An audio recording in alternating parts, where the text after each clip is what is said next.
selamat datang di webinar Mahasiswa Inspirasi Indonesia. Boleh dong diberi tepuk tangan virtual terlebih dahulu? Yeay, terima kasih yang sudah bertepuk tangan, luar biasa sekali. Tentunya ada saya Adiba Natasha di hari ini yang akan menjadi moderator. Dan hari ini bakal seru banget dan bakal benar-benar luar biasa insightful sekali. Karena kita ntar bakal ngobrol-ngobrol bersama dengan dua narasumber yang luar biasa juga.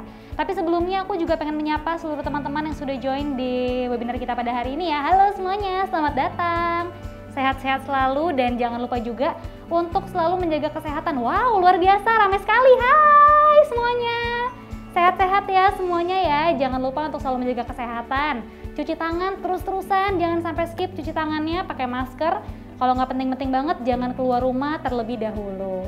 Oke, tentunya juga hari ini luar biasa sekali ya, karena sekali lagi aku ingin mengucapkan selamat datang di webinar Mahasiswa Inspirasi Indonesia dengan tema Kuliah Plus Berwirausaha, Why Not? Nah, ini benar-benar bakal seru banget di hari ini, karena hari ini juga akan dimeriahkan oleh koordinator nasional kami, Koalisi Aktivis Mahasiswa Indonesia.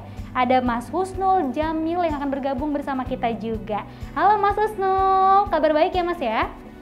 Wah, terima kasih. Yes, alhamdulillahirrahmanirrahim. Luar biasa banget dan tentunya aku juga ingin menyapa seluruh teman-teman dari kami yang sudah bergabung juga di hari ini. Halo, sehat-sehat semuanya ya. Anyway, sebelum kita memulai talk show di hari ini yang bakal seru banget ya, aku juga ingin menginformasikan terlebih dahulu, jangan lupa untuk follow social media kita untuk mengetahui informasi-informasi yang akan selalu kita sharing sama teman-teman semuanya. Di bawah ini, jangan lupa harus di-follow ya. Awas nih kalau nggak nge-follow nih. Dan tentunya juga jangan lupa untuk like, comment, share, dan juga subscribe YouTube channel kita, Mahasiswa Inspirasi Indonesia. Jangan lupa juga tuh, wajib banget di-follow, subscribe, di-like, dan juga di-komen. Oke, tentunya hari ini kita bakal ada talk show yang bakal seru banget nih ya. Untuk talk show yang pertama, nanti kita bakal ngobrol-ngobrol bersama dengan anak muda, tapi udah keren banget.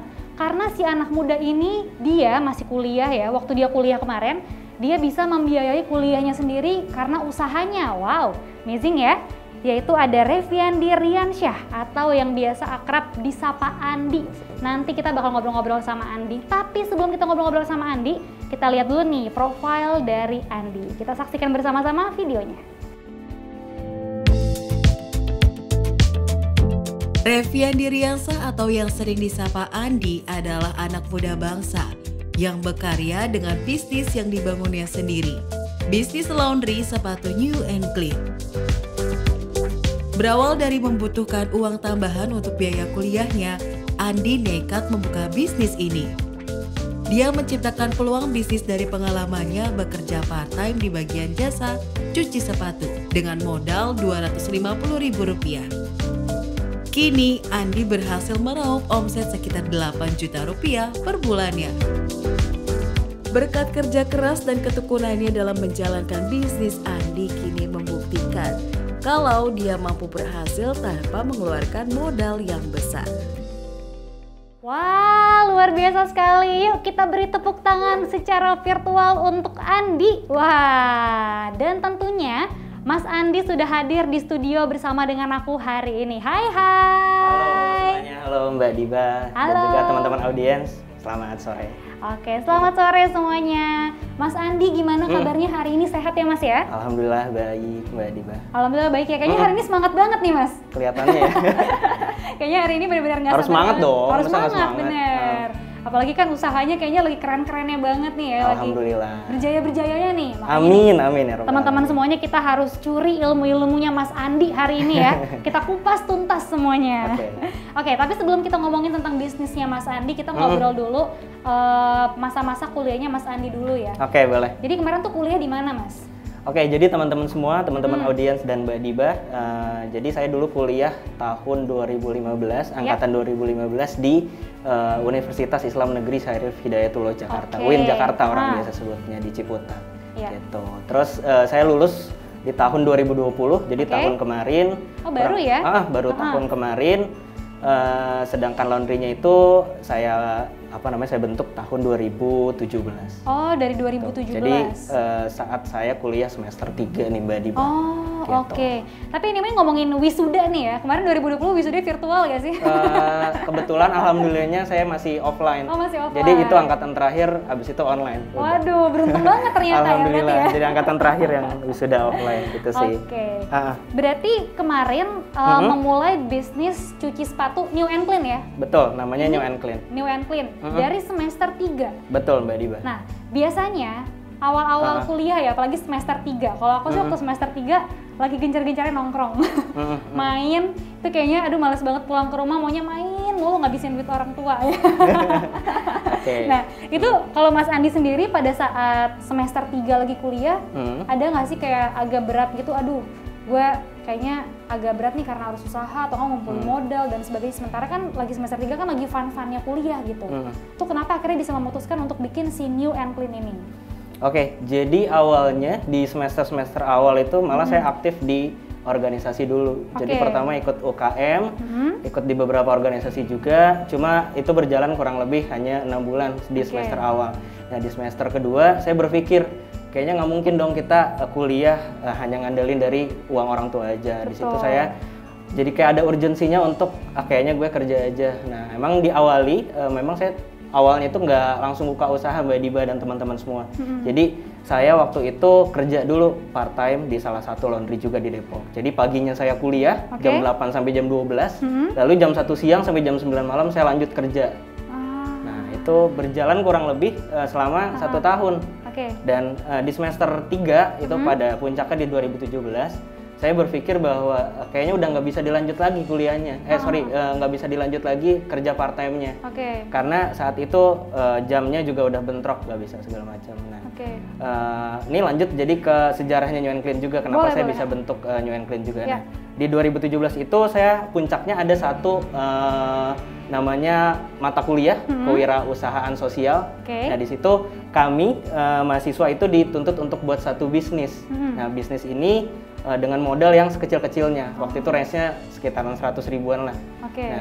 Nah itu dituntut untuk buka usaha dengan income minimal 1 juta selama 1 bulan. Waduh, 1 juta 1 bulan ya? Menurut kita kan kayaknya susah banget dong. 1 juta 1 bulan gimana caranya? Apalagi mata kuliah doang nih ya? Benar, mata kuliah doang kok seserius ini gitu. Itu awalnya. Nah akhirnya saya cari dong apa ya buka usaha yang masih relate sama pekerjaan saya dulu di laundry. Dan saya searching, browsing, akhirnya ketemu di luar negeri itu ada namanya jasa cuci sepatu. Itu namanya Jason Mark dulu di luar. Nah, saya cari-cari, ternyata di Indonesia juga sudah mulai berkembang, tapi cuma ada di kota Bandung dan di Yogyakarta aja. Saat itu ya, di 2017. Saya pikir ini bisa jadi peluang nih, karena di daerah saya ya kebanyakan cuma hanya laundry, baju, dan kiloan aja. Gak ada yang spesifik khusus ke laundry sepatu gitu. Nah, berlanjut dari situ, akhirnya saya beraniin diri untuk buka usaha dengan modal 250.000 tabungan saya dulu bekerja. 250.000 rupiah. Wah, ternyata tuh jangan berkecil hati dulu teman-teman ya. Andi pun 250.000 bisa langsung bikin usaha ya. Iya. Itu jadi, gimana tuh 250.000 untuk bikin awalnya usaha? Memang saya ya pakai peralatan yang seadanya, tapi yang fungsinya sama gitu dengan si laundry sepatu itu. Saya beli cleanernya, lalu beli ini ada sikat juga ya di sini, ya kurang lebih kayak gini. Beli dulu sikatnya belum sekeren ini ya? Dulu. Ya dulu yang so-so aja lah kita belinya. Tapi fungsinya sama gitu. Nah, akhirnya dari situ baru pertama pelanggan pertama saya itu orang tua dulu pertama. Dulu harganya cuma 25.000 awalnya tarifnya. 25.000 untuk satu pasang sepatu. Dan alhamdulillah 1 bulan itu ternyata achieve di 1 juta rupiah.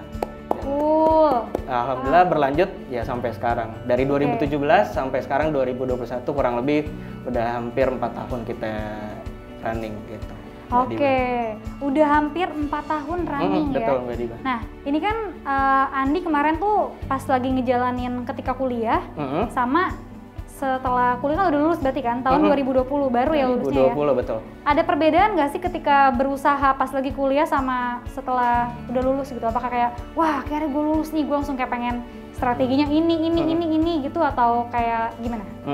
Memang kalau dari awal itu saya udah punya goals gitu. Jadi goalsnya baik yang dari yang short term, Hah? yang misalnya 1 tahun ini gue mau ngerjain apa nih, Oke. dan juga long term. Jadi saat gue lulus apa yang mau dikembangin di laundrynya. Ya. Jadi di saat kuliah memang ada keterbatasan dana karena kita harus puter modal lagi, terus besoknya kita beli produk lagi supaya lebih banyak lagi produknya gitu. Nah, setelah lulus jadi lebih banyak planning sih karena banyak wishlist yang sebelumnya nggak tercapai, namun setelah kuliah, setelah lulus jadi sarjana, lebih banyak relasi lagi dari teman-teman kuliah juga, itu juga pengaruh sih.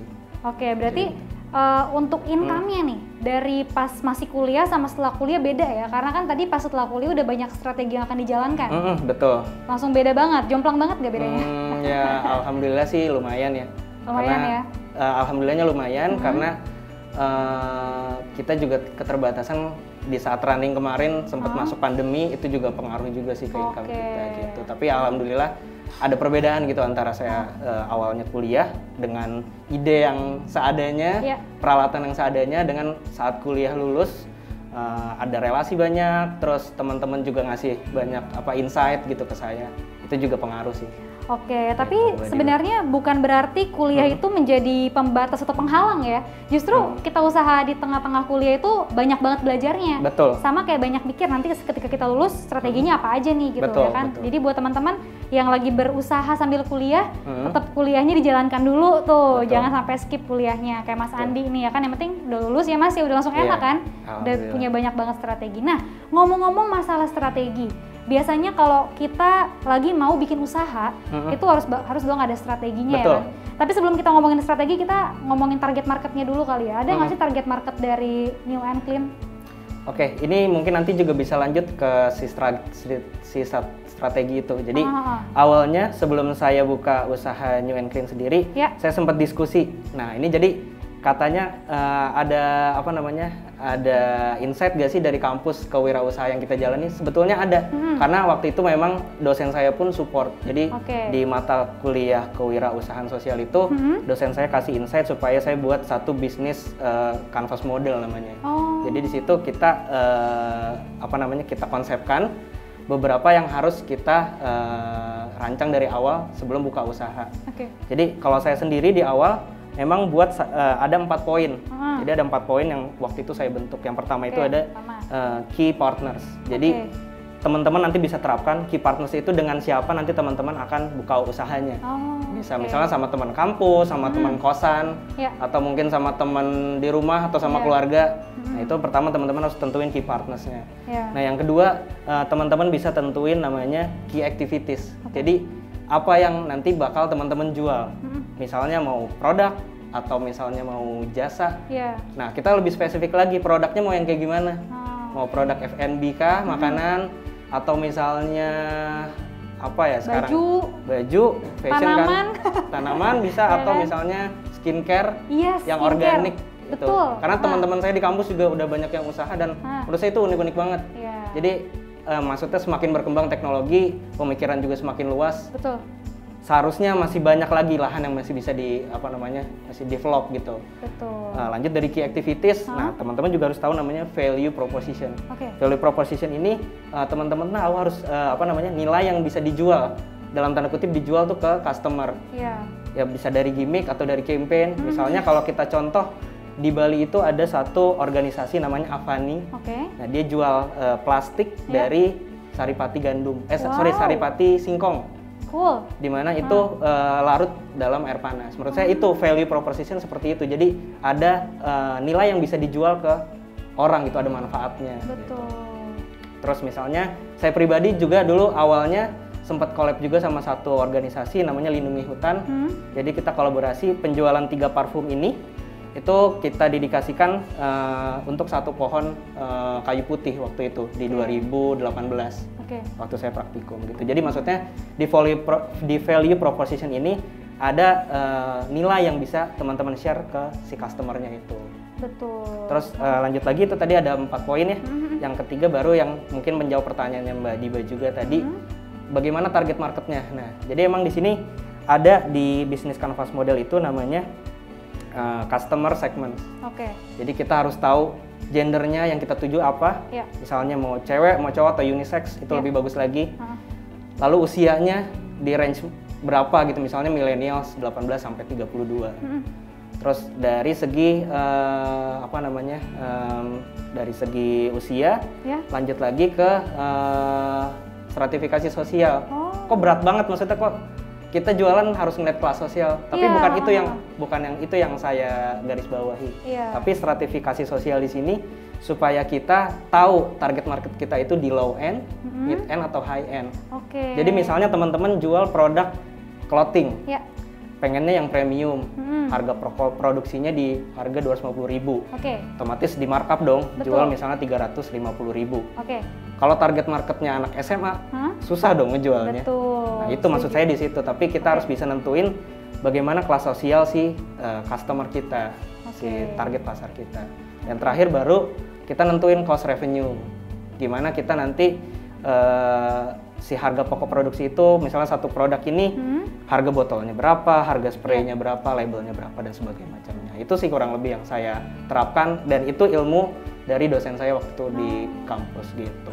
Oke, menarik banget sih, menarik. Berarti tadi ada 4 ya? Ada 5 poin. Ada Mbak 5. Dita. Ada 5 poin yang penting banget dalam berwirausaha. Betul. Tadi kan harus menentukan target marketnya lah, Betul. terus menentukan partnernya, terus kayak apa namanya social class-nya ya. Iya. Tapi bukan berarti in Kita a bad way membedakan, ya, bukan berarti membedakan, tapi untuk mengetahui gimana caranya membentuk sebuah harga dari si produknya itu, gitu kan. Nah, biasanya itu adalah hal yang paling enak banget dilakuin ya kalau kita lagi mau berusaha ya, mau berwirausaha ya. Tapi terkadang karena aku juga sempat berusaha juga nih pas pandemi kemarin berwirausaha, yang paling beratnya banget itu di managingnya nggak sih, di manajemennya. Nah kalau kamu sendiri memanagenya itu seperti apa gitu? Kalau kita di New and Clean sendiri sudah buat plan. Balik lagi apapun sebenarnya yang teman-teman kerjakan, mau kuliah, mau kerja, mau buka usaha, dari awal ngebentuknya itu harus punya goals. Jadi target terdekat sama target yang mungkin 1-3 tahun lagi akan datang. Misalnya target terdekat apa? Misalnya teman-teman mau mau upscale, mau nambah cabang misalnya, atau misalnya mau kayaknya jual produknya variasinya lebih banyak lagi Nah, itu harus punya goals dari awal. Jadi supaya nanti tercapai tuh kita bisa checklist di tahun ini kita bisa achieve apa aja, 3 tahun kemudian kita bisa achieve apa aja. Kalau saya sih kurang lebih seperti itu Mbak Diba. Oke, menarik banget. Tapi dari banyaknya tadi kita ngobrol-ngobrol, ada satu hal yang belum aku tanya nih, harusnya aku tanya dari awal tadi. Kenapa namanya New and Clean? Oke, ini cukup menarik sih. Jadi sebetulnya ini jadi satu yang nggak sengaja juga sih. Dulu temen itu ngasih nama, awalnya nama Instagram kita itu Nyuci Sepatu, new.c sepatu, nyuci sepatu kan. Nah kita bikin gimmick dong, new, C-nya apa ya, kayaknya clean aja deh. Nah mulai dari situ sih. Tapi sekarang emang username kita juga ganti, tapi awalnya dari situ, Nyuci Sepatu, New and Clean. Terus kalau untuk range harganya untuk cuci sepatu tuh dari berapa sampai berapa, dan ada produk atau mungkin jasa apa aja yang Andi available gitu untuk di pasaran? Ini menarik juga buat teman-teman mungkin yang sebelumnya pernah cuci sepatu juga, mungkin udah familiar juga ya. Jadi kalau di New and Clean sendiri Mbak Diba dan teman-teman, itu cuci sepatu range harganya kalau di kita 55.000 sampai 60.000 untuk cuci full total gitu, ke seluruh bagian sepatu. Nah, untuk repaint itu kita start dari 150.000. Lalu kita juga ada kayak shoes treatment gitu, kalau teman-teman misalnya mau poles biar kinclong lagi, kita juga ada startnya di 50.000. Nah, di sini kita juga ada produk nih Mbak Diba yang kita bawa. Jadi kurang lebih kayak gini nih. Nah, ini produksi kita sendiri. Semuanya kita buat sendiri dari dari cairannya, lalu labelnya kita buat sendiri semua. Di produk ini shoes perfume, jadi nanti bisa tinggal di spray aja ke sepatu, ke tas, ke topi dan sebagainya macamnya. Ini 30 detik kering. Gitu? Jadi kita spray sekali, itu 30 detik kering. Ini ada 3 aroma, fruity, melon, sama coffee. Ini kita jualnya di harga 40.000. Di harga 40.000? Per piece-nya. Kalau yang sebelah sini apa nih, yang sendirian aja? Nah, ini kita jual produk cleaner juga. Jadi teman-teman misalnya mau cuci sepatu sendiri di rumah, nah kita juga jual produknya nih. Jadi kayak gini, ini size-nya 100 ml, Dan ini bisa cuci kurang lebih 20 pasang sepatu. Oh, satu lumayan botol sekali ini. ya. Karena nanti akan Oke. dicairkan dengan air juga. I Jadi see. kalau untuk cleanernya ini di harga 50.000. di harga 50.000. 50.000. Worth it lah ya tapi ya. Oke. Gitu. Nah, terus kalau misalkan usaha itu kan kadang-kadang nggak selamanya kita cuma jualan doang nih. Tapi kadang-kadang pengen juga nggak sih punya reseller. Nah, Betul. kalau ngomongin reseller, kamu udah ada resellernya atau belum? Alhamdulillah kita kebetulan kan sempat diliput juga ya sama tim Jemput Rezeki di tahun lalu. Nah, kita sempat develop juga, ada kawan kita di Ambon mau buka franchise dan itu sudah soft opening di bulan Maret besok. Dan ada beberapa kawan kita juga, ada teman saya juga, teman kuliah, lalu kemarin terakhir ada dari Universitas Telkom juga buka untuk mitranya. Ya, kurang lebih ada beberapa orang yang sudah buka kemitraan dan franchise sih Mbak Diba. Oh gitu, udah ada ya? Wow, Udah. keren banget. Oke, kalau gitu sekarang aku udah nggak sabar banget nih, kan kamu udah bawa displaynya juga ya? Udah bawa display sepatu, boleh dong kita lihat display sepatunya, mungkin ada before atau afternya kah? Atau ada setelah pemakaian spray dan lain-lain?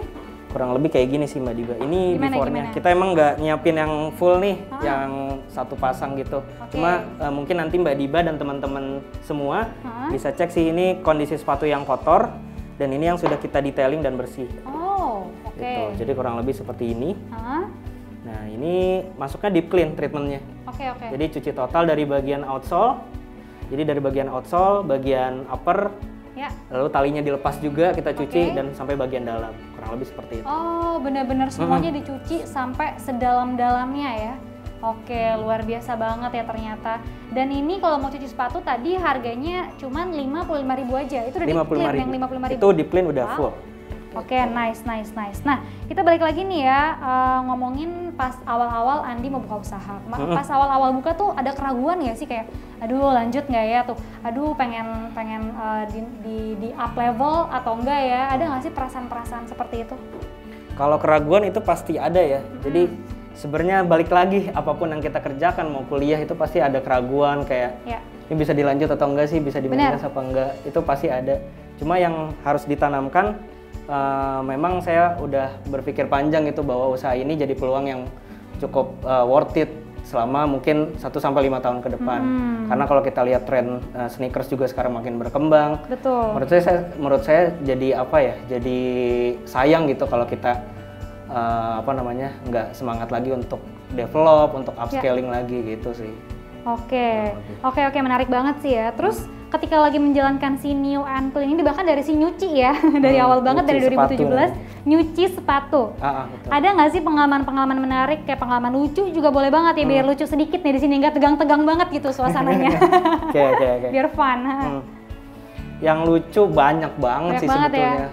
Atau mungkin biasanya tim kita tuh yang paling banyak nemuin. Jadi kalau kayak kotoran hewan gitu, itu udah makanan sehari-hari. Jadi kita kan nggak bisa prediksi Mbak Diba, nanti masuk sepatu tuh dalam kondisinya yang kayak gimana. Jadi apapun yang customer kasih ke kita itu wajib kita bersihin. Terus juga dulu yang paling seru sih waktu saya di 2018 kalau nggak salah, itu sepatu putih kebakar gara-gara kita dryingnya terlalu lama. Waduh, terus gimana tuh kalau kebakar, kamu ganti sepatunya? Itu kita ganti, cuma emang nggak 100%, jadi memang di awal udah ada kesepakatan gitu sih. Oh, kalau sepatu kenapa-napa diganti? Diganti dengan ada pergantian persentase gitu. Oh, oke. Nah, kalau ngomongin tentang timnya nih, tadi kan timnya banyak banget berarti ya, dan seru-seru banget tuh ya kan, ada berapa tuh jumlah timnya? Kalau kita sih sebetulnya kalau untuk ngerjain baru ada 2 orang. Oh, 2 orang. Sisanya ya paling kita, kalau saya memang nggak ada yang spesifik, misalnya satu divisi untuk fotografi. Nah, kita berdayakan teman-teman dari kampus juga. Jadi kalau teman-teman saya ada yang suka foto, nah itu kita barter Mbak Diba. Kita jadi barter. Jadi buat teman-teman yang katanya kok nggak punya modal mau foto, kayaknya yang proper gitu susah ya. Sebetulnya enggak, kita bisa berdayakan teman-teman yang mungkin hobinya foto. Kita barter aja cuci sepatunya dia misalnya. Nah, dia ada feedbacknya, fotoin produk kita gitu sih. Menarik sih, menarik. So far sih kayak gitu kalau saya. Oke. Nah, dari 2017 sampai di 2021 ini, omsetnya udah berapa tuh? Kalau untuk bicara omset per bulan range-nya mungkin di 5 sampai 8 juta rupiah. Wow, lumayan ya, 5 sampai 8 juta rupiah. Oke, menarik sih, menarik. Nah, omset di 5 sampai 8 juta rupiah ini itu lagi pandemik apa sebelum pandemik apa pas setelah pandemik ada sesuatu yang sangat berbeda atau sangat jomplang banget kah atau gimana? Sebelum pandemik memang itu lebih tinggi sih. Bisa range-nya bisa 8 sampai mungkin di atas. Ya kalau kita bicara income nggak ada habisnya, cuma lebih tinggi daripada pandemi. Cuma emang pandemik ini awal, apalagi yang pandemik awal itu di bulan Maret dan April, itu memang kita turun hampir 50%. Waduh, soalnya emang nggak ada orang yang keluar rumah ya? Nggak ada orang yang keluar rumah dan mungkin karena takut juga kan, waktu awal itu kita kayak ngasih barang ke orang lain aja takut, apalagi kan kumpul gitu sih. Benar. Jadi ada pengaruhnya juga, cuma ya so far semakin kesini kayaknya jasa untuk healthy, untuk cleaning itu juga mulai naik lagi sih. Betul. Seiring berjalannya waktu ya. Tapi 2021 ini udah mulai lumayan lagi ya. Udah mulai naik lagi sih, alhamdulillah. Iya. Gitu. Oke, pokoknya semangat terus Mas Andi. Thank you Mbak Diba. Jangan lupa juga untuk semangatin teman-teman selalu ya, karena di masa-masa kuliah itu adalah masa-masa yang paling bahagia ya kan. Karena kan kalau SMA tuh kita punya limit kan, tapi kalau kuliah tuh kita udah diberi tanggung jawab dan kepercayaan penuh sama orang tua. Ya kan, dan biasanya orang lagi fun-funnya banget tuh pas kuliah. Nah, kalau dari Mas Andi sendiri bisa nggak sih, bukan bisa sih, tapi apa ya, memberi kayak asupan positif mungkin ke teman-teman semuanya, mungkin untuk merubah mindset teman-teman yang tadinya kuliah masih pengen main-main aja gitu, dan jadi dia mau berwirausaha gitu di masa-masa kuliah yang sangat fun ini. Oke. Sebetulnya gini Mbak Diba, di kampus itu kan bukan hanya mencetak kita sebagai akademisi aja. Jadi apapun bisa kita pelajari di luar kampus dan di dalam kampus. Jadi kalau dari saya pribadi, saya dari awal kuliah itu balik lagi ke yang awal tadi saya bahas, saya udah punya goals. Jadi di awal dari baik yang short term maupun yang long term. Karena saya pikir dalam perkuliahan itu outputnya cuma ada 3 Mbak Diba. Jadi yang pertama itu kita ngikutin passion kita. Misalnya teman-teman ada yang suka olahraga, di basket, di futsal dan sebagainya macamnya, mungkin atau di musik, itu bisa juga, itu bisa ditekuni juga. Yang kedua di akademisi. Jadi misalnya teman-teman saat ini misal prodinya di hukum, nanti goalsnya pengen jadi pengacara atau jadi advokat, nah itu seharusnya memang dari semester awal udah dipupuk. Gitu. Nah, yang ketiga outputnya bisa jadi wirausaha itu. Nah emang saya di 1 dan 2 ini memang nggak bagus, jadi akademisinya agak kurang. Terus passion sebenarnya suka musik, cuma sayangnya nggak dipupuk dari awal. Nah makanya saya ambil jalur yang ketiga ini di wirausaha. Jadi sebetulnya yang saya tanam dari awal, moto hidup saya itu pertama adalah jadilah ahli atau profesional dari setiap pekerjaan yang kamu cintai. Jadi apapun pekerjaannya, mau kuliah, mau kerja nanti sebagai akademis gitu maksudnya, itu apapun yang kamu jalani seharusnya kamu cintai, maka dijalani juga nanti akan enjoy kan gitu. Betul, setuju banget sih, dan kalau saya sih gitu, menjalankannya dengan sepenuh hati. Pakai rasa cinta gitu ya kan. Cinta sama apa yang kita lakukan, makanya cari yang sesuai sama passion kamu biar melakukannya juga ikhlas. Karena kan kalau kita ngelakuinnya ikhlas terus kita ngelakuinnya seneng, hasilnya pasti nggak akan membohongi usahanya gitu kan. Betul, jadi balik lagi kalau ke pertanyaan Mbak Diba, kayaknya kalau prinsip orang, kalau kita kerja saat kuliah buang-buang waktu atau mengorbankan masa muda, menurut saya sih enggak, karena kita malah start lebih awal daripada orang lain. Setuju banget. Menurut saya itu sih. Benar. Jadi itu poinnya. Yang harus di highlight banget sih. Kalau misalkan teman-teman nih yang lagi pada pengen, aduh usaha nggak ya tapi pengen main, aduh usaha nggak ya tapi kayak lagi seru-serunya kuliah. Coba deh dirubah mindsetnya ya. Kalian bisa start daripada orang-orang lain. Betul. Gitu kan. Jadi, start duluan. Nggak ada istilahnya kita tuh kehilangan masa muda, tapi malah kita lebih start lebih awal daripada orang lain. Gitu sih Mbak Diba dan teman-teman. Oke, nah aku juga mau info ke teman-teman, tolong kameranya diaktifkan ya, dinyalain, karena sehabis ini kita akan ada sesi Q&A biar kelihatan juga ganteng sama cantik-cantiknya hari ini ya kan. Kalau kameranya semuanya dinyalain, coba boleh nyalain dulu kamera-kameranya tuh kan, langsung kelihatan. Hai semuanya, luar biasa ya. Ada yang lagi di jalan tuh, ada yang lagi di rumah, semangat pokoknya semuanya. Duh senang-senang, kita sapa-sapa dulu kali ya. Ada Nizar di sebelah sana tuh, ada Abdul, ada Aulia, ada Diki. Hai semuanya, semangat ya. Oke, dan tentunya kita juga pengen kasih tahu lagi ke teman-teman semuanya, siapin aja pertanyaannya. Mau tanya ke Mas Andi, pokoknya tanya sampai detail juga nggak apa-apa ya Mas Andi ya? Boleh, Semuanya available buat dijawab. Boleh. Oke, nah tapi sebelum kita lanjut lagi ngobrol-ngobrol, kita bakal ngobrol-ngobrol lagi sama Mas Husnul Jamil sekarang, ya. Karena kita di sini juga banyak banget nih yang kita pengen dapatkan dari Mas Husnul. Tadi kan kita udah dengerin banyak banget insight dari Mas Andi. Sekarang gantian nih, kita pengen ngobrol-ngobrol sama Mas Husnul Jamil yang sudah ada di sebelah sana. Halo Mas Husnul, gimana kabarnya hari ini, sehat ya? Alhamdulillah sehat. Oke, Mas Husnul, aku pengen tanya-tanya banyak, nggak apa-apa ya Mas ya? Siap. Mas Husnul, setelah mendengarkan jawaban dari Mas Andi tadi nih ya, mari kita tanya juga gimana pandangan Mas Husnul dari sisi koordinator nasional kami. Gimana Mas Husnul? Kalau untuk mungkin mahasiswa melihat peluang bisnis para milenial di saat kuliah gitu ya Mas ya, apakah baik? Dan jika iya, apa aja yang dibutuhkan para mahasiswa ini agar bisa meraih hasil yang maksimal? Baik, bismillahirrahmanirrahim. Assalamualaikum warahmatullahi wabarakatuh. Waalaikumsalam warahmatullahi wabarakatuh. Pertama sekali saya mengucapkan terima kasih kepada Mbak Diban telah memandu kegiatan kita pada sore yang berbahagia ini. Dan juga salam hormat saya kepada Mas Andi ya sebagai owner New and Clean. Saya pikir Mas Andi ini salah satu anak muda yang sangat luar biasa, yang sangat menginspirasi bagi kawan-kawan koalisi aktivis mahasiswa Indonesia. Dan terakhir, salam hormat saya kepada kawan-kawan koalisi aktivis mahasiswa Indonesia di seluruh Nusantara. Terima kasih sekali lagi atas waktu dan kesempatannya telah bergabung di seminar ataupun talk show UMKM yang dipandu oleh Mas Andi. Baik, pada kesempatan ini saya juga ingin mengatakan bahwa di tengah pandemi COVID-19 sebenarnya kalau kita melihat ada dua dimensi yang sangat krusial ya. Yang pertama sekali adalah dimensi tentang tantangan kita terhadap pandemi. Dan pandemi ini sebenarnya tidak terjadi di Indonesia, tapi seluruh dunia juga terjadi pandemi. Dan hampir semua negara mengalami krisis global terutama di sektor perekonomian. Namun pada kesempatan ini apakah kita fokus kepada tantangan ataupun ancaman pandemi atau kita fokus kepada peluang bisnis ataupun usaha yang telah dilakukan oleh Mas Andi dan kawan-kawan lainnya gitu loh. Namun saya ingin mengatakan bahwa sebenarnya kuliah itu tidak menentukan masa depan kita gitu loh. Banyak orang sukses tanpa kuliah, tetapi bukan dalam artian mereka tidak kuliah ya. Namun mereka tidak mempunyai kesempatan untuk kuliah, tapi mereka sukses di bidangnya masing-masing. Apalagi teman-teman yang memang basicnya kuliah, terus juga menjadi seorang aktivis, artinya punya potensi besar untuk menjadi orang-orang besar dan menjadi orang-orang sukses. Namun pada fakta dan kenyataan hari ini, kita perlu menyadari bahwa perguruan tinggi selain mencetak para akademisi muda, juga diarahkan kita untuk menjadi seorang entrepreneurship. Namun kalau kita melihat daripada data BPS, itu tingkat pengangguran terbuka lulusan sarjana itu sekitar 700.000 di tahun 2019. Artinya apa?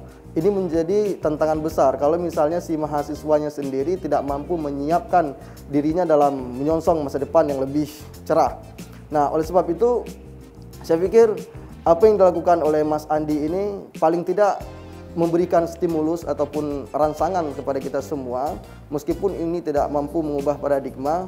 Artinya ini menjadi motivasi yang harus kita bangun secara kontinu dan konsisten secara masif, terutama di kalangan para aktivis mahasiswa. Tadi saya juga sudah menyampaikan ke Mas Andi kalau bisa nanti bisa jadi mentor kami gitu kan, bisa jadi mentor kami. Dan tadi saya sudah konfirmasi, insya Allah seperti Aceh, Sumut, dan Kalimantan, insya Allah kita siap untuk buka New and Clean di bawah komando Mas Andi gitu loh. Sekali lagi Mas Andi, kami berharap bahwa hubungan baik ini harus kita bangun dan tidak bosan-bosannya terus akan memberikan ataupun motivasi kepada kawan-kawan supaya kawan-kawan ini kan paham bagaimana sistem dan mekanisme dalam proses New and Clean, terutama untuk mencuci sepatu gitu loh. Nah, meskipun pada saat ini kita mengalami dilema yang sangat luar biasa akibat virus corona, artinya kita tetap optimis bahwa Indonesia akan baik-baik saja dan Indonesia akan keluar dari wabah COVID-19 ini. Dan saya berharap kepada teman-teman, terutama para aktivis dan mahasiswa, ini memanfaatkan peluang-peluang yang ada, terutama seperti anggaran-anggaran yang telah dikucurkan oleh pemerintah, itu dimanfaatkan semaksimal mungkin. Yang pertama sekali, kalau kita ingin melihat bahwa ada dana desa, misalnya melalui BUMG, itu bisa dimanfaatkan oleh para kawan-kawan yang memang yang sarjana, yang sudah berdomisili di kampung, dan itu bisa dibangun secara masif. Nah, fakta dan kenyataan kalau saya melihat bahwa hampir di semua daerah itu kan kepala desa juga kebingungan ataupun direktur BUMG-nya kebingungan dalam melakukan inovasi usaha. Tapi dengan kehadiran teman-teman mahasiswa ini kan memberikan sumbangsih pikiran yang sangat luar biasa supaya anggaran desa ini yang dikeluarkan oleh pemerintah bisa dimanfaatkan sedemikian rupa. Selanjutnya kalau saya melihat bahwasannya pemerintah juga telah memberikan bantuan sosial tunai, terus ada BLT, dan yang paling penting kalau saya lihat hari ini adalah peluang yang sangat luar biasa kepada kawan-kawan kita, yaitu BLT usaha mikro kecil yang dikeluarkan oleh pemerintah sekitar 2.400.000 yang sudah di-launching pada tanggal 24 Agustus tahun 2020 yang lalu. Dan target pemerintah itu mencapai 12 juta dengan kucuran anggaran sekitar 22 triliun untuk mendongkrak sistem UKM di Indonesia hari ini.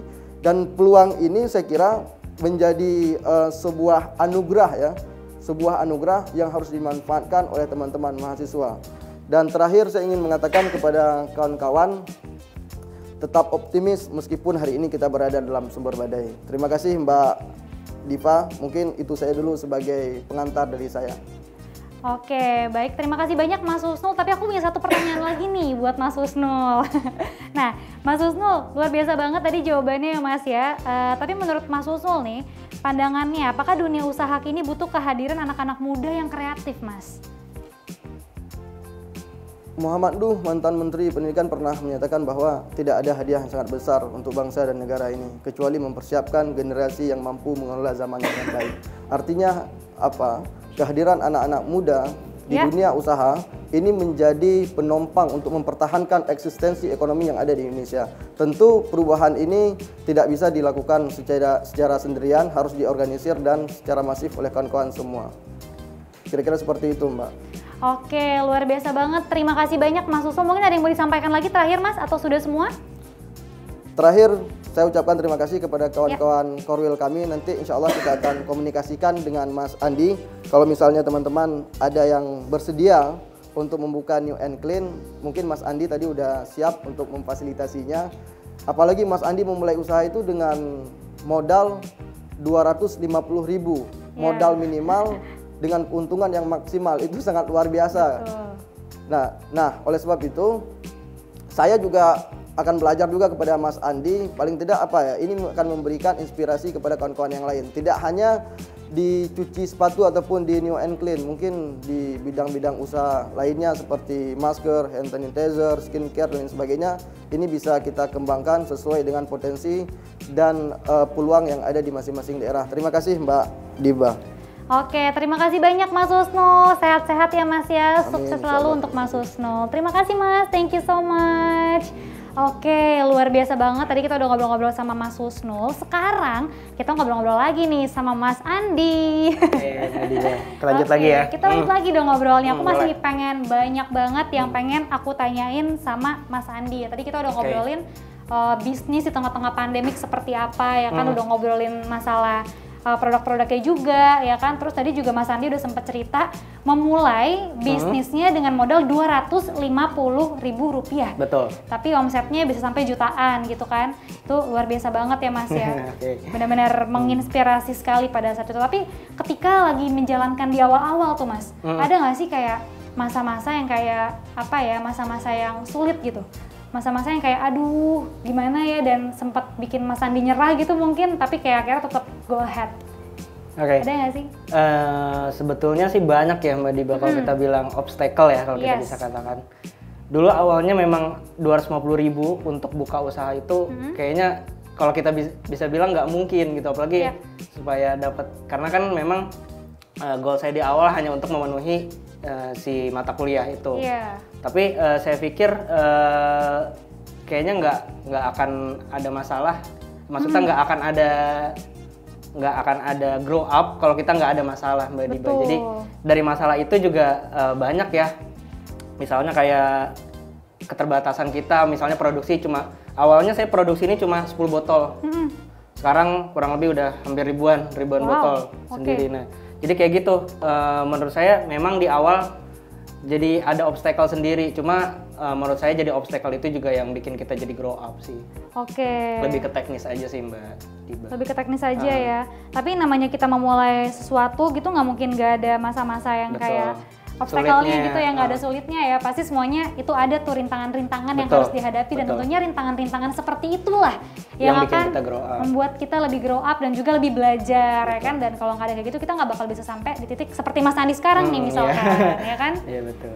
Dan tentunya masih harus terus belajar lagi Benar. ya Mas ya, karena kita kan belajar terus tiap hari ya. Dan sampai Jangan sekarang pernah pun puas. boleh potong sedikit ya. Jadi Mbak Diba sampai sekarang pun saya juga masih belajar. Jadi kayaknya udah bisa sharing ke orang, udah Iya. nggak berhenti belajar. Saya enggak. Jadi Iya. kita di sini pun ada satu grupnya, jadi Iya. kayak paguyuban untuk laundry sepatu sendiri. Di situ kita tiap hari selalu sharing karena Oh, kan oke. kotoran sepatu itu tiap hari terus berkembang, Iya. terus bentuk shape sepatu itu kan tiap hari juga makin develop gitu. Iya. Jadi tiap hari seharusnya masih ada yang masih kita bisa diskusikan gitu sama teman-teman juga yang di pelaku usaha yang sama gitu sih. Wow, cool banget ya. Biasanya nih ya, kalau misalkan usahanya sama, orangnya agak susah mau berbagi ya kan? Tergantung sih, sebenarnya tergantung kitanya. Iya. Jadikan si lawan itu sebagai lawan atau kita bisa kolaborasi, kenapa enggak? Betul, Gitu. itu aku setuju banget sih. Itu aku setuju banget. Alangkah baiknya kalau yang seperti itu dikolaborasikan, Betul. ya kan? Kerja bareng, sharing Betul. bareng, itu lebih enak nggak sih? Dan kita bisa mendapatkan banyak insight dari mana-mana juga. Gitu. Betul. Oke, nah tapi nih Mas Andi, sekarang kan kita masih ada dalam masa pandemik kan? Kita belum 100% Iya. terbebas dari pandemik ini. Otomatis ekonomi juga belum sestabil sebelum pandemik kan? Masih walaupun belum naik banget, walaupun udah Betul. mulai stabil, tapi belum maksimal gitu. Nah, apakah ini adalah masa yang baik untuk memulai usaha atau di hold dulu atau gimana? Kalau dari saya pribadi, sebetulnya nggak ada masalah baik Iya. pandemik atau enggak, karena UMKM ini sendiri kan saat ini aja Iya. udah ada hampir 64 juta UMKM. Wow. Dan kalau kita Itu bisa di Indonesia ya? Di Indonesia sendiri Oke. itu. Jadi dan hampir 60%-nya itu nyumbang PDB. Oh, Jadi pendapatan domestik bruto itu. Nah, kita pikir bahwa sebetulnya banyak usaha yang bisa kita jalani di pandemi ini. Misalnya kayak di bidang health, kayak buat kebersihan, Oke. gitu. Atau yang tadinya teman-teman di rumah sibuk gitu ya, kan sekarang jadi banyak waktu di rumah. Betul. Jadi kayak kita jual skincare itu kan sebetulnya bisa tuh buat cewek-cewek ya. Benar. Gitu. Jadi sebetulnya banyak hal yang bisa kita develop, dan kebetulan momennya saat pandemi itu bisa kita maksimalkan lagi gitu. Jadi menurut saya nggak ada masalah kapanpun usahanya, yang penting dijalankan itu sih. Betul, kapanpun usahanya yang penting dijalankan ya. Jangan hanya dikonsepin aja gitu. Benar, jangan hanya dikonsepin aja. Bener banget, dan dijalankan, yang paling penting Betul. direalisasikan. Betul. Ya kan, masalah proses itu pasti yang namanya proses nggak akan ada yang instan. Yang penting tuh konsisten ya Mas ya. Betul. Oke, Mas Andi, mungkin terakhir dari Mas Andi, ada nggak harapan-harapan yang ingin disampaikan sama Mas Andi, atau mungkin pencapaian yang ingin dicapai sama Mas Andi, atau mungkin dari New and Clean juga? Ini harapan untuk teman-teman atau harapan untuk kita pribadi dari New and Clean-nya? Dari Mas Andi boleh, dari New and Clean boleh. Mungkin harapan kita dulu ya Boleh, dari New and Clean. silakan. Ya mudah-mudahan teman-teman semua di rumah juga kita punya visi, punya misi supaya laundry sepatu ini ataupun apapun usahanya di UMKM ini bisa terus berkembang. Amin. Karena kita tahu seperti tadi yang saya jelaskan, UMKM Ya. ini sekarang jumlahnya udah hampir 64 juta. Wow. Dan 60% itu menyumbang pendapatan bruto negara. Itu nggak bisa disepelekan, Mbak Diba. Iya. Jadi saya pikir bahwa si UMKM ini seharusnya harus di-develop dan didukung oleh pemerintah. Kalau dari kita pribadi, kita punya planning supaya teman-teman semua makin tahu nih apa itu sih laundry sepatunya. Terus visi kami juga ke depannya mudah-mudahan kita buka cabang lebih banyak lagi, Amin, jual amin, produknya amin. juga lebih variatif gitu juga. Terus harapan buat teman-teman, saya pikir saya mau kasih satu quotes kali ya. Boleh Jadi ini banget yang dong. paling berkesan banget sih. Dulu saya waktu Pak Sandi ke rumah waktu liputan. Pas di Sandiaga Uno? tahun lalu. Wow. Pernah melakukan cool. liputan juga ke toko kita. Iya. Di situ beliau bilang doing what you love loving what you do. Jadi apapun yang kamu cintai kerjakan. Dan saya kutip satu quotes lagi dari Bob Sadino. Jadi kalau teman-teman tanya usaha apa sih yang paling bagus dijalani, ya usaha yang dijalankan, bukan hanya sekedar dikonsepkan gitu. Jadi saya berharap teman-teman mungkin yang sekarang lagi ikut jadi audiens nih 1-5 tahun lagi ketemu dengan saya lagi nanti atau dari teman-teman lainnya udah jadi wirausaha yang sukses. Terus kalau misalnya jadi akademisi yang maksudnya menjalani dengan konsisten gitu. Karena balik lagi ke yang tadi saya bilang, kalau moto hidup saya itu adalah moto hidup saya itu adalah kita harus jadi ahli atau profesional dari setiap hal yang pekerjaan yang kita jalani gitu sih. Oke, wow, insightful banget ya, menginspirasi banget Mas Andi, dan bahkan nggak cuma 1-5 tahun ya, semoga teman-teman abis nonton webinar kita nih langsung dikonsepin, bulan depan langsung jadi ya. Iya, jadi jangan dikonsepin aja tapi dijalani. Dijalankan, semangat, ayo semangat, teman-teman harus semangat semuanya. Oke. Itu aja Mas Andi, ada yang mau disampaikan lagi terakhir? Itu aja sih. Itu aja. Jadi harapan saya supaya teman-teman bisa terus develop apa yang dipikirin, apa yang udah dikonsepin. Teman-teman yang mau usaha segera semoga direalisasikan. Amin. Terus teman-teman yang mungkin mau apapun kerjaannya, misalnya nanti mau jadi ahli dari dari akademisinya, terus semoga juga jadi ahli. Jadi apapun yang dilakukan semoga teman-teman bisa konsisten dan totalitas gitu. Oke, dan totalitas ya. Pokoknya sukses di bidangnya masing-masing semuanya ya. Oke, sekarang ini adalah waktu yang sudah ditunggu-tunggu nih sama teman-teman. Gimana Mbak Diba? Kita masuk ke sesi Q&A. Yeay. Oke, kita sekarang masuk ke sesi Q&A. Untuk di session yang pertama ini aku akan buka untuk 3 orang penanya terlebih dahulu. Nah, nanti boleh raise hand aja. Kalau udah ntar akan dipilih sama tim kita, sesudah itu langsung bisa perkenalkan nama dan dari kampus mana. Dan pertanyaannya ingin dituju kepada siapa, apakah Mas Andi atau kepada Mas Husnul. Oke, jangan lupa juga untuk aktifin kameranya ya. Ayo semuanya boleh diaktifin kameranya biar aku bisa melihat teman-teman semuanya nih. Biar kita bisa berkenalan lebih jauh lagi ya kan. Bisa, nah udah ada yang nanya nih, hai. Halo. Halo, dengan siapa dan dari kampus mana? Ayo, suaranya belum dinyalain nih sepertinya nih, belum ada suaranya. Baik, oke, sudah. Assalamualaikum warahmatullahi wabarakatuh. Waalaikumsalam warahmatullahi wabarakatuh. Sebelumnya perkenalkan, nama saya Ridwan, berasal dari kampus UIN Arani di Banda Aceh. Oke. Nah, jadi pertanyaan saya kepada Bang Sandi ya. Oke, kepada Bang Andi boleh. Pertanyaannya gini Mbak, jadi Bang Andi, pada saat kita memulai suatu bisnis, gimana cara kita untuk menentukan harga jual gitu Bang? Kan biasanya konsumen melihat kalau harganya terlalu tinggi, dia malas gitu Mas. Nah, jadi menurut Mas Andi, gimana caranya untuk bisa menentukan harga jual barang kita agar konsumen tuh bisa loyal lah sama produk kita? Terima kasih. Terima kasih atas pertanyaannya. Jadi mungkin saya boleh summary tadi pertanyaannya bagaimana tadi apa? Saya lupa jadi. Dia ingin menentukan bagaimana harga dari sebuah produknya dan bikin jadi customernya loyal. Bagaimana menentukan harga pokok produksi gitu ya, bisa kita katakan. Jadi pertama-tama Mas Ridwan atau teman-teman semua bisa kalau saya dulu di New and Clean, pertama kita tahu dulu produknya apa. Karena beda produk juga nanti akan beda markup untuk harga jual. Misalnya kita contoh produk ini harganya 40.000 harga jualnya. Nah, kalau kita biasanya menentukan harga pokok produksinya dulu. Jadi botolnya berapa, spraynya berapa, terus labelnya berapa, kita kalkulasiin semuanya. Misalnya totalnya berapa. Nah, nanti baru dari situ kita kalkulasiin. Misalnya kalau untuk makanan biasanya di 50%. Karena kan kita nanti akan pikirkan kalau misalnya produknya basi dan sebagainya macam. Jadi ada risiko di situ, itu bisa jadi nilai ukurnya juga. Terus kalau dari saya sih so far sih baru itu aja ya mungkin. Gitu. Jadi nanti Mas Ridwan dan teman-teman juga boleh tentukan dulu produknya apa yang mau dijual, lalu tentukan harga pokok produksinya. Nah, kita juga nanti bisa lihat dari segmentasi lokasinya. Misalnya teman-teman mau jualnya di wilayah kampus atau misalnya jualnya di dekat kantor gitu, itu juga pengaruh.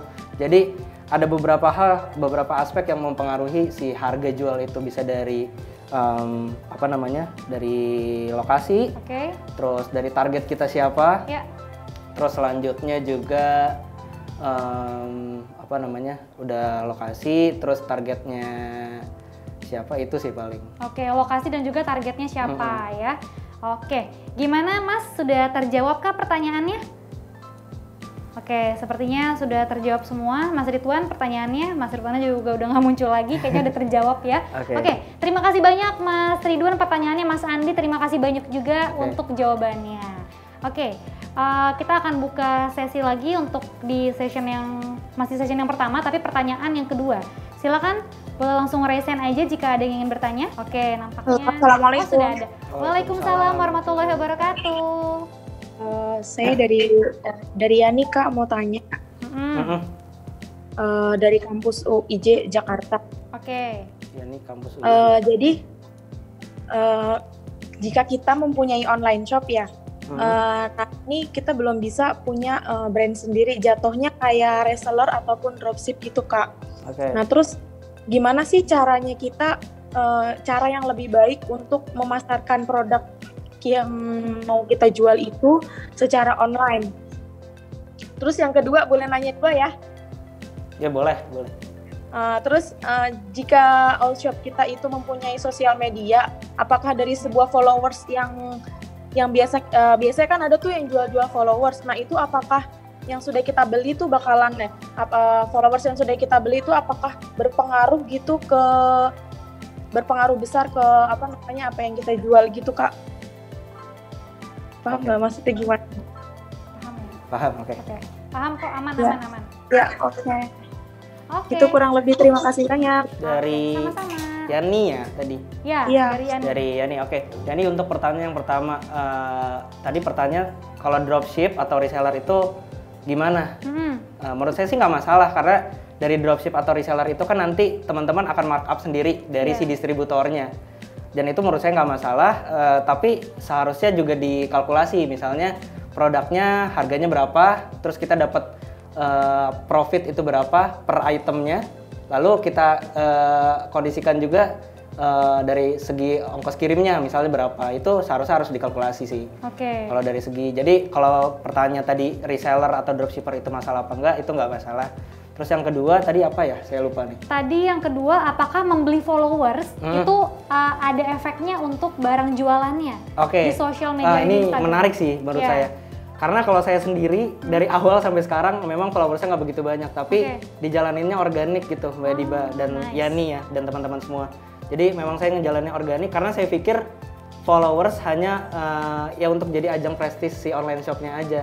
Tapi seharusnya mungkin yang ditingkatkan sama teman-teman yang saat ini lagi ngejalanin dropshipper atau reseller adalah optimasi iklan. Jadi dibanding spend uangnya untuk beli followers, lebih baik kita untuk misalnya iklan di Instagram, iklan di Facebook. Itu lebih ke sasar si customernya sih. Jadi daripada kita buang uang, misalnya spend uang, taruhlah kita kasar 1 juta untuk beli followers yang belum tentu itu nanti naikin penjualan kita. Lebih baik kita spend untuk si iklannya itu yang udah pasti nanti nyusur. Kan nanti kalau iklan itu sendiri bisa apa namanya spesifik gitu. Sesuai misalnya ya ini jualnya produknya jilbab gitu. Nah, nanti akan spesifik si iklan itu akan nyasarnya orang yang benar-benar searching jilbab atau yang benar-benar apa namanya tiap harinya tuh searching jilbab di Instagram misalnya. Kurang lebih sih seperti itu. Menarik sih, menarik. Daripada bener banget daripada kita wasting budget kita untuk followers, mendingan emang buat ads di Instagram ya kan? Atau enggak kalau misalkan emang dia udah punya website, main di apa tuh namanya yang dari Google itu tuh, jadi ntar kalau di search dia bisa muncul paling atas. Algoritma ya kan? Iya, algoritmanya juga. Pokoknya banyak banget cara-caranya untuk mendapatkan insight, nggak harus beli followers ya. Betul, karena balik lagi kalau kita lihat apa namanya ekosistemnya, kalau misalnya kita udah iklan, makin banyak orang yang tahu, otomatis nanti followers juga akan banyak sendiri gitu sih. Kalau secara organik ya gitu. Benar-benar, setuju banget sih. Karena kadang-kadang juga gini nggak sih, kalau aku kan sering banget nih, misalkan aku lagi nyari apa, dia munculnya apa. Walaupun aku belum mau beli, aku tetap follow. Itu kan sesuai dengan interest kita, apa yang kita cari selama di Instagram misalnya gitu. Betul, terus kalaupun nggak aku beli saat itu, setidaknya itu memunculkan awareness aku akan si brandnya. Jadi si wishlist kan. Iya, benar banget, gitu masuk ke wishlistnya. Menarik sih. Kurang lebih itu ya nih, mungkin terjawab. Semoga terjawab ya pertanyaannya. Oke, gimana terima Yani? kasih Aman banyak, ya? Kak. Ya, terima kasih. Sama-sama Yani. Terima kasih banyak atas pertanyaannya. Thank you so much. Makasih juga Mas Andi atas jawabannya. Thank you. Oke, sekarang untuk pertanyaan yang ketiga. Ya, Assalamualaikum warahmatullahi wabarakatuh. Waalaikumsalam warahmatullahi wabarakatuh. Kenalkan, saya Sepri Herdianta dari kampus UIN Raden Intan Lampung. Ingin menanyakan kepada siapa yang tadi? Mas Husnul. Bukan, yang satunya. Mas Andi. Mas Andi. Mas Andi. Oh ya. Oke. Nah, bagaimana sih cara kita membagi fokus mahasiswa yang sedang kuliah dan berwirausaha sehingga tidak melalaikan kuliah? Dan juga bagaimana cara mengembangkan usaha agar supaya usaha yang dilakukan untuk berkembang, lalu bagaimana mengimplementasikan usaha tersebut sehingga berkembang dan maju di masa pandemi ini. Oke. Baik. Itu aja. Tadi boleh diulang dari Mas siapa nih? Mas Sepri. Nah, Sepri ya, di mana? Di Lampung. Oke, di Lampung. Kita sama-sama UIN nih. Salam kenal juga ya, teman-teman di Lampung. Oke. Sebetulnya saya udah jelaskan di awal, buat teman-teman juga tadi mungkin ada yang kelewat ya. Jadi apapun pekerjaan kita seharusnya buat skala prioritas. Mbak Diba, Mas Sapri dan teman-teman semua, kita buat skala prioritas. Karena menurut saya sih nggak jadi masalah. Misalnya paginya kuliah, atau misalnya siangnya sambil kerja atau wirausaha. Karena dulu saya sendiri pun jam 8 sampai jam 12 siang itu, jam 8 pagi sampai jam 12 siang saya kuliah, paginya saya kerja atau buka usaha. Waktu itu kan buka usaha si laundry-nya itu. Nah, menurut saya nggak jadi masalah sih, yang penting kita buat skala prioritas aja. Oke. Terus gitu. Apalagi sekarang kita jadi benefit itu usaha sekarang bisa di rumah. Benar. Jadi nggak harus di lokasi gitu. Jadi teman-teman sebetulnya kalau misalnya lagi jualan online, itu kan bisa jualan dari kampus sebenarnya. Jadi mungkin nanti hire tim di rumah, tinggal siap kirim aja gitu sih. Jadi menurut saya nggak ada masalah antara pekerjaan apapun, mau sambil kuliah, mau sambil kerja, mau buka wirausaha sendiri itu nggak masalah, karena kita seharusnya udah bisa prioritaskan sendiri. Terus sekarang kita diuntungkan oleh zaman digital, di mana teman-teman juga bisa kirim dari kampus, dari manapun gitu. Gitu sih. Oke, baik. Terima kasih banyak Mas Andi atas jawabannya. Gimana Mas Sapri sudah terjawab semua ya? Oh iya, tadi yang kedua mengenai gimana caranya untuk develop ya? Mengimplementasikan usaha tersebut sehingga dapat berkembang dan maju di masa pandemi ini. Oke. Sebetulnya kalau untuk implementasi seperti yang tadi saya sudah jelaskan juga ya Mbak Diba, betul. Mas Sapri dan semuanya, kita harus punya plan jadinya. Kalau saya tadi sempat singgung juga, kita harus punya plan di masa apapun, jadi nggak pandemi doang sih, jadi maupun normal nanti ataupun di new normal, kita harus punya plan sendiri, baik di tahun ini atau di beberapa tahun ke depan. Jadi usaha itu nggak hanya sekedar jalan aja gitu loh, dapat income tiap bulan tapi nggak ada progress atau nggak ada upscaling dari usahanya. Tapi kita udah nentuin target di awal, misalnya 1 tahun ini saya kayaknya pengen punya banyak produk lagi, pengen nambah produk lagi, itu seharusnya dijalani dari si planning itu. Terus misalnya 5 tahun ke depan, Mas Sapri mau develop lokasinya ditambah, cabangnya ditambah. Nah itu sih seharusnya sebisa mungkin kita dari awal usaha itu udah ada plan-nya. Jadi seperti yang tadi saya bilang, di bisnis plan itu seharusnya memang sudah dirancang dari awal. Jadi si usaha itu nggak hanya sekedar mengalir aja gitu, tapi ada tantangan baru supaya kita bisa terus develop sama upscaling. Gitu sih Mbak Diba, Mas Sapri dan teman-teman semua. Oke, menarik sekali. Gimana Mas Sapri, sudah terjawab kah? Atau mungkin masih ada yang mengganjal yang ingin ditanyakan lagi?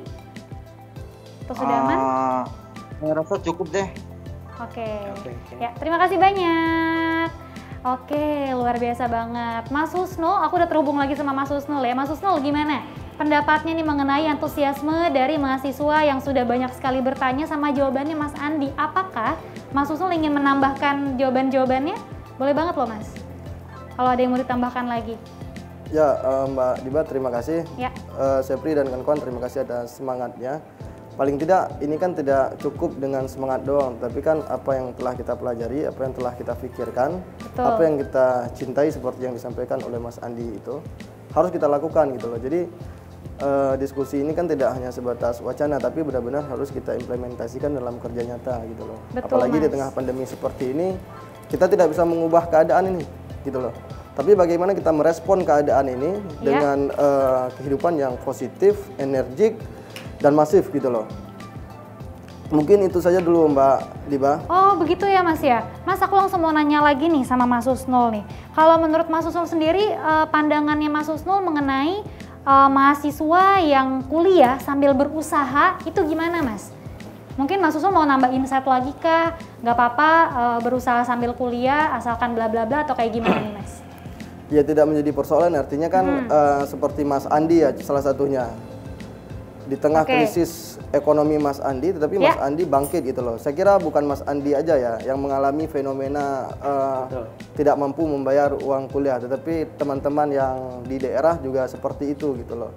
Dan saya pikir maksudnya lebih bagus gitu kan. Artinya dia punya kemandirian, dia mandiri, tidak minta uang kepada orang tua. Apalagi harapan orang tua ataupun masyarakat kita kalau misalnya kita sudah selesai kuliah itu kan punya ekspektasi besar gitu ya. Betul. Punya harapan besar kalau anaknya sukses tadi gitu loh. Benar. Tapi bayangkan hari ini ada 700.000 lebih mahasiswa ataupun lulusan sarjana itu menenteng map kemana-mana ke perusahaan-perusahaan untuk melamar kerja gitu loh. Dan ini sangat disayangkan gitu loh. Maka oleh sebab itu usaha ataupun jiwa untuk membentuk entrepreneurship itu kan memang harus dibentuk sedemikian rupa dan harus dilakukan sejak sekarang gitu loh. Karena kehidupan kita hari ini merupakan keputusan kita 3-2 tahun yang lalu. Sedangkan kehidupan kita 5-10 tahun yang akan datang merupakan keputusan kita hari ini, maka lakukanlah yang terbaik gitu. Oke, baik. Mas Husnul, terima kasih banyak atas jawaban-jawaban dan juga insight-nya di hari ini. Menarik sekali dan tentunya sangat menginspirasi. Maupun untuk saya, bahkan untuk teman-teman semuanya, bahkan untuk Mas Andi pun juga sangat menginspirasi ya sepertinya ya. Benar-benar banyak banget ilmu-ilmu baru yang saya bisa dapatkan. Terima kasih banyak Mas Husnul. Sehat selalu Mas, stay safe ya Mas ya. Mbak Diba? Iya. Halo Mbak Diba? Iya Mas. Mbak, maksudnya saya mau tanya juga nih ke Mas Andi nih sebagai new and clean gitu. Oke, Mas Husnul. Mas, kira-kira misalnya kalau ada teman-teman nih yang punya motivasi untuk membuka usaha seperti Mas, kira-kira bisa nggak? Maksudnya teman-teman itu barang 2 orang untuk diduplikat gitu loh keilmuannya gitu loh Mas. Bisa nggak kira-kira Mas? Oke, sebetulnya bisa banget dong. Pertama itu jawabannya bisa apa enggak itu bisa banget karena ilmu yang saya dapatkan juga nggak mungkin berhenti di saya doang Mas Husnul. Seharusnya juga di-share ke teman-teman juga yang saat ini mungkin ada punya masalah yang sama seperti saya alami dulu. Misalnya ada kesulitan biaya kuliah, seharusnya memang dari kami atau dari teman-teman semua punya satu program khusus juga yang mewadahi kita mungkin nih para teman-teman millennials, para teman-teman wirausaha dari mahasiswa supaya bisa sharing juga ke teman-teman karena dengan senang hati kita nih para teman-teman wirausaha juga seharusnya mau banget dong sharing buat ke teman-teman semua. Gitu. Iya. Gitu Mas Husnul kurang lebih. Jadi kita sangat welcome kalau bisa diundang nanti sama Mas Husnul. Kita oke-oke aja. Gitu. Siap Mas Andi. Terima kasih sekali lagi Mas Andi. Ditunggu undangannya Mas Husnul. Iya. Oke, baik. Terima kasih banyak Mas Husnul, sehat selalu, stay safe ya Mas ya. Thank you. Oke, luar biasa sekali Mas Andi. Aku juga mau thank you sebanyak-banyaknya sama Mas Andi. Teman-teman semua. Hari ini aku seneng banget. Ini gak cuma teman-teman aja yang mendapatkan banyak banget wawasan baru. Aku pun juga banyak banget belajar dari Mas Andi maupun dari Mas Husnul juga. Thank you banget Mas Andi. Sama-sama, sehat selalu, stay safe. Dan lancar-lancar terus usahanya, kalau perlu nggak cuma setahun lagi ya. Mau kayak berapa bulan lagi aku udah denger Mas Andi udah punya cabang di seluruh Indonesia. Mungkin. Ya Allah, semoga ya Mbak Diba. Amin ya. Dan jangan capek untuk bantu kita semuanya nih, orang-orang yang teman-teman semuanya mungkin yang lagi pengen berusaha ya kan, untuk meningkatkan motivasi kita semuanya Mas Andi yang udah memulai gitu kan. Pasti kan banyak banget insight yang bisa kita dapatkan dari Mas Andi. Oke, thank you banget sekali lagi Mas Andi. Terima kasih Mbak Diba, teman-teman semua. Tadi Mas Husnul dan keluarga kami ya, koalisi aktivis mahasiswa Indonesia. Terima kasih atas kesempatannya untuk mengundang saya untuk jadi bukan narasumber sih di sini, saya sekedar sharing aja apa yang saya saya alami selama 4 tahun menjalani usaha seperti itu. Oke, ya terima kasih banyak Mas Andi, dan buat teman-teman semuanya, semoga teman-teman hari ini juga mendapatkan banyak banget wawasan baru, insight baru, informasi-informasi baru yang tentunya ini semua tuh bisa menjadi buah-buah untuk teman-teman nantinya bikin usaha. Amin ya robbal alamin. Dan buat yang lagi mau berusaha, pokoknya maju terus, konsisten, tetap semangat, kita doain semuanya dari sini ya. Oke, dan tentunya thank you banget buat teman-teman yang udah join barengan sama kita di webinar hari ini. Jangan lupa juga kita masih punya banyak sekali webinar-webinar lainnya. Pokoknya jangan lupa untuk di follow social media kita untuk tahu aktivitas-aktivitas kita yang selanjutnya. Ada di bawah sini sosmednya ya. Jangan lupa di follow. Pokoknya thank you banget buat yang udah join. Saya Dibna Rasya pamit, sampai bertemu lagi di webinar selanjutnya. Wassalamualaikum warahmatullahi wabarakatuh. Bye.